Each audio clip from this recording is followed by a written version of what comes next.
Yeah, absolutely. Look, let me tell the viewers how this works in TV land is you prepare for news events, and the reason why I'm here is because we had very strong indications over the last 72 hours that they were working very closely to a deal, that the Prime Minister was going to be able to present a deal to her cabinet at meeting on Tuesday, just a couple of hundred yards away from where I'm standing now. And the fact of the matter is we have floundered, or so it appears, on one of the key sticking points, one of the points that we've been talking to Liam Fox and others about for years, i.e. the relationship between the Republic of Ireland and Northern Ireland, the relationship between the EU and the United Kingdom going forward on trade as well. And sticking points appear to be over this issue, the so-called backstop plan, which basically works out the relationship between the United Kingdom and Ireland and the EU and that border issue, so that there isn't actually a return to a hard border, which of course has caused so many political issues over the years. This is the key sticking point. The point is,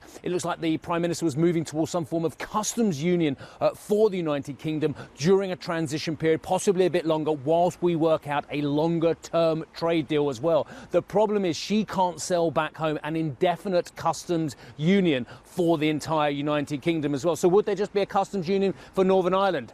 The problem is she can't sell that to people either. She can't sell that to hard Brexiteers. She can't sell it to the DUP, which is Arlene Foster's party, which has given a confidence and supply deal to the Prime Minister so they can use those 10 MPs to get a majority in Parliament. She can't sell it to Scottish Unionists as well and to her own Scottish party and the very powerful Ruth Davison up there, who says, look, this could lead to real problems for Scotland if indeed you start divvying up parts of the UK and giving them different rules as well. She can't sell it potentially to her own cabinet as well. Apparently the likes of Esther McVeigh, Penny Mordaunt and Andrea Leadsom, the leader of the House, absolutely livid about the plan of the Prime Minister. And is she on borrowed time as well? Because questions about Sajid Javid, the Home Secretary, and Jeremy Hunt and what they want to do next and whether they're positioning themselves to be a successor to the Prime Minister. Talking of Jeremy Hunt, we asked him, or we got comment from him via Reuters of what's going on at the moment, what the key sticking points are, and it's a familiar story, I'm afraid. Let's listen in. Theresa May has been absolutely clear that she would not sign up to indefinite membership of the customs union. So what we need to do is to find a backstop solution that respects her and our manifesto commitment to be leaving the customs union, but also satisfies the Irish concerns that we will never see a return to the Troubles. UK Foreign Secretary Jeremy Hunt. And Karen, this is the point. There are so many different constituencies. She's playing so many games of chess at the same time, like a grandmaster, like a Kasparov, playing 17 games of chess at the same time. The problem is the Prime Minister a Kasparov?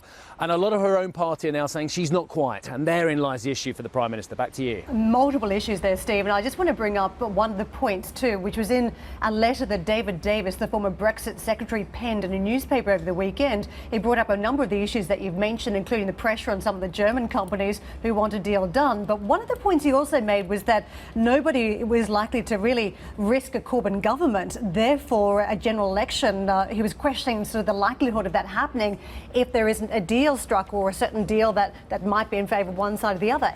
Is it still a point that Theresa May is at risk of losing her job here and a general election is still a possibility depending on how this plays out?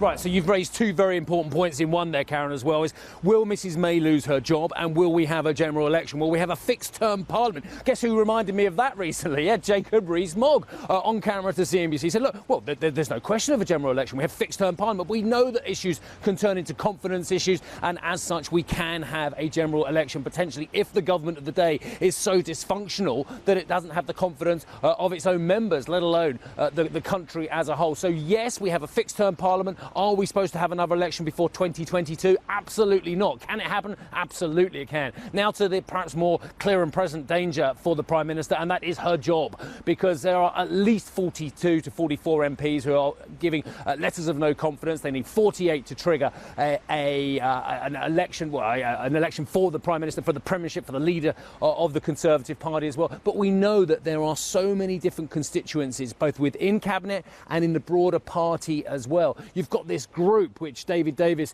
is kind of aligned to, but set up by Jacob Rees-Mogg, which is the ERG, who are basically hardcore Brexiteers. Now, we know there's between 50 and 80 of those, but just looking at the numbers I just said, clearly they're not all ready yet to trigger a leadership election for Mrs May's job. Then you've got the other side, the Anna Soubry's, the Dominic Grieves of this world, who want as much a close alignment as we can have with the EU going forward as well. Perhaps some of those as well, the Justine Greenings of this world, the MP for Putney, former government minister, who would like to see a second referendum as well. So let me add a third crazy element in there. One, we could see a change of Prime Minister there, Karen. Two, we could see a general election. And three, could we see a second referendum going against the will of the people? Who knows? Back to you. Hey everybody, it's Hadley Gamble from our new CNBC Middle East Bureau in Abu Dhabi. Thanks for stopping by. Now, to watch more, you can try one of the videos that just popped up on your screen. And don't forget to subscribe.